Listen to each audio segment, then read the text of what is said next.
Hey guys, welcome back to Electrical Car Repair Live. Our mission at the garage is to save you guys as much money as we can. That's why we make these absolutely free videos and we teach you how to fix your car for free. Let's go ahead and start on it now.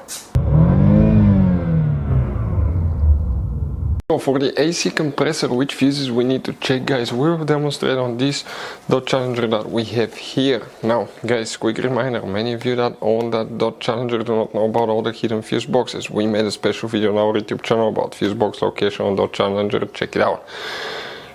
For the AC compressor fuse, guys, we need to open the trunk, and in the trunk, okay, you need to lift your carpet liner, and on the very back, okay, if you lift that thing up, you're going to find a spare tire underneath and the car battery, and here you have a fuse box. That's a closer picture, that's the car battery, here is the fuse box. Press these tabs, this tab right here, open the cover, and you're going to find, guys, a fuse box with a layout like this one here. Before we continue, let's explain quickly why it's always a good idea to test fuses and relays.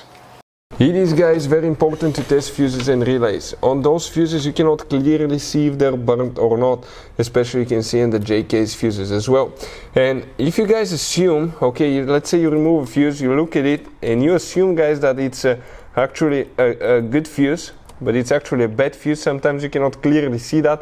What can easily happen, guys, at that point, you can put the bad fuse in and you start replacing parts and tools that you don't need to, so you lose your time, you lose your money to fix a problem that doesn't exist, when all we had to do is test the fuse and replace it. We'll put a link to a special video that will teach you how to test fuses, how to check relays very easily as well, guys. So check it out, it will be in the description of the video below.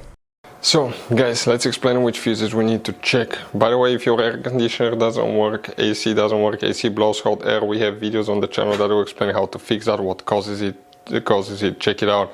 If you can use a regular R134A Freon instead of the expensive Freon that's R1234YF, all that stuff will be on the channel. But here, guys, what we need to do, please make sure you stay until the end. We want to share one good advice with you, that way you do not end up being stuck in the middle of nowhere like it happened to us.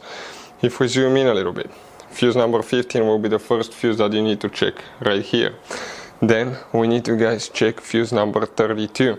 So 32, guys, okay, will be a little bit, okay, so if you come in that row of fuses right here, guys, okay, we're talking about that fuse row right here. 32, guys, okay, will be a little bit not visible, but it's that second fuse, not this one, but the one right next to it, that 15 fuse that you see right here.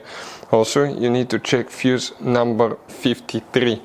Now that gets interesting. You see those two relays, that middle part right here, guys, okay, that's fuse number 51, 52, 53.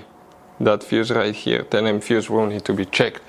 Now then you need to open the hood on your Dodge Challenger. When you open the hood, here on the passenger side you have the fuse box on the left side of the engine, and if you open the cover it looks like this one here, guys, okay. What do we need to check here specifically? Two more fuses, guys. We're talking about fuse number 12 now. So if you come in that row, that's fuse number 9, 10, 11, 12. So if we zoom in, there will be that fuse right here. That's the one that you need to check. Also, you will, guys, need to check fuse number 39. So in that row of fuses, 39 will be that fuse right here. All these fuses will need to be checked for the air conditioner. So guys, this Dodge Challenger has all kinds of different fuses and relays. Those could be really hard to find if you're in the middle of nowhere. We'll, guys, put a link in the description of the video below where you can get some spare ones put in the glove box, because one time we needed a spare, we couldn't find one, and we were stuck in the middle of nowhere because of that, guys. Hopefully the video will be helpful. Thank you guys for watching. Hopefully, guys, the video was helpful and we were able to save you money. We, guys, have more than 19,000 free repair videos on our YouTube channels. Check them out. We have videos that can save you thousands of dollars in future repairs. Thank you for watching and see you guys next time.